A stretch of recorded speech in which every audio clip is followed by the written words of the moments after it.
여러분, 혹시 이런 생각 해보신 적 있나요? 매일 운동해야 효과 있겠지?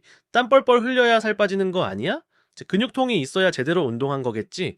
만약 이 중 하나라도 맞다고 생각하셨다면 이 영상을 끝까지 보시기 바랍니다. 왜냐하면 지금 여러분은 운동으로 몸을 만들기는커녕 망치고 있을 가능성이 높기 때문입니다. 자, 오늘은 현대인들이 가장 많이 빠지는 운동 함정 7가지를 파헤쳐 보겠습니다. 제가 왜 이런 이야기를 하냐면 실제로 운동을 시작한 사람 중 80%가 6개월 내에 포기한다는 통계가 있거든요.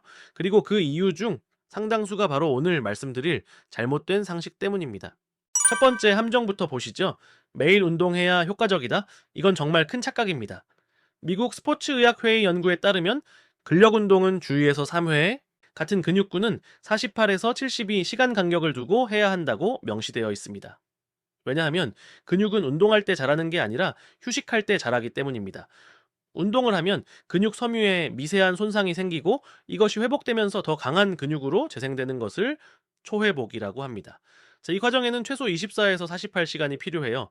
매일 운동하면 어떻게 될까요? 오버트레이닝 증후군에 빠져서 오히려 근력이 떨어지고 만성피로, 면역력 저하, 심지어 부상 위험까지 높아집니다. 그래서 운동 고수들은 주 3에서 4회 하루 걸러 하루 하는 겁니다. 두 번째, 땀 많이 흘릴수록 살 빠진다? 사우나에서 30분 있으면 1에서 2kg 빠지잖아요? 그런데 물 한 잔 마시면 다시 원상복구되죠. 왜냐하면 그 땀은 그냥 그 수분 배출일 뿐이거든요. 실제 체중 감소는 칼로리 소모량에 달려 있습니다.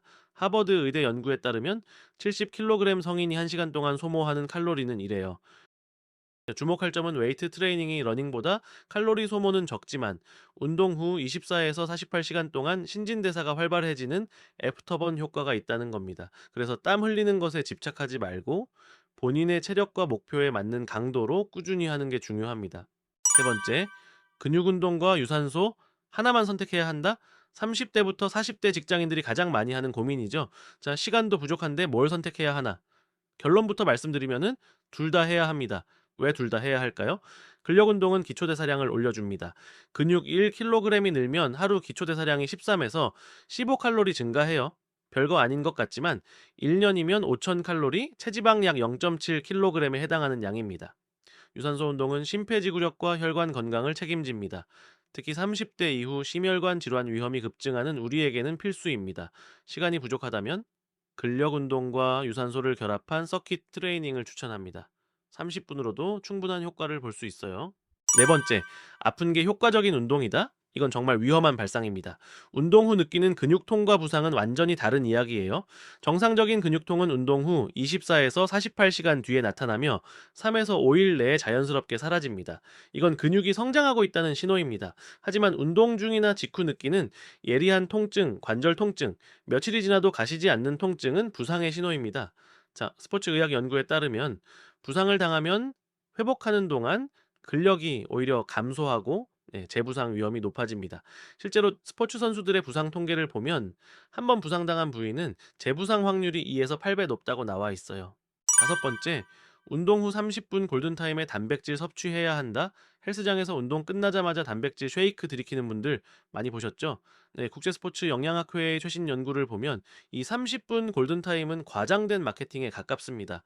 실제로는 운동 후 2시간 내에 단백질을 섭취하면 충분하고 더 중요한 건 하루 총 단백질 섭취량입니다. 이걸 하루 3에서 4끼에 나누어 섭취하는 게 근육 합성에 훨씬 효과적입니다. 한 번에 너무 많은 단백질을 섭취해도 몸에서 다 활용하지 못하거든요. 그러니까 운동 후 급하게 단백질 쉐이크 찾지 마시고 평소에 균형 잡힌 식단으로 충분한 단백질을 섭취하는 데 집중하세요. 여섯 번째, 복근 운동하면 뱃살 빠진다? 이건 정말 많은 분들이 착각하시는 부분입니다. 부분 다이어트는 생리학적으로 불가능합니다. 지방은 전신에서 골고루 빠지는 게 원칙이에요. 예일 의대의 연구를 보면 6주간 매일 복근 운동을 한 그룹과 하지 않은 그룹을 비교했을 때 복부 지방 감소에는 유의미한 차이가 없었습니다. 그럼 복근 운동이 의미 없다는 뜻일까요? 아닙니다.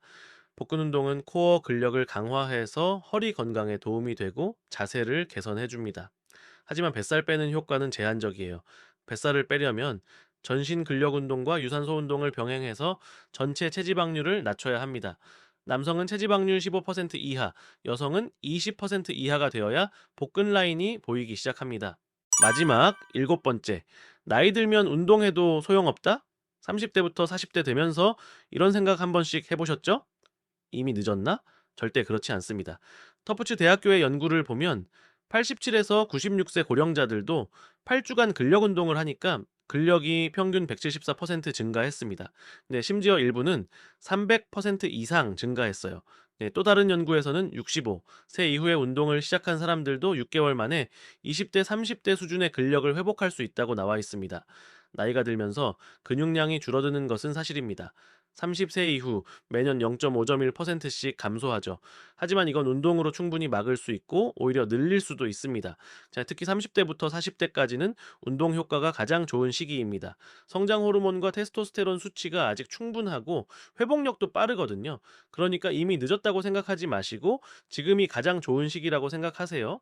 자, 오늘 우리가 살펴본 7가지 운동 착각들 어떠셨나요?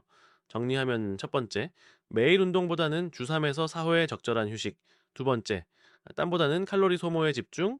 세 번째, 근력 운동과 유산소 둘 다 필요. 네 번째, 통증이 아닌 적절한 자극. 다섯 번째, 하루 총 단백질 섭취량이 중요. 여섯 번째, 이제 부분 다이어트는 불가능. 전신 운동 필수. 일곱 번째, 나이는 핑계.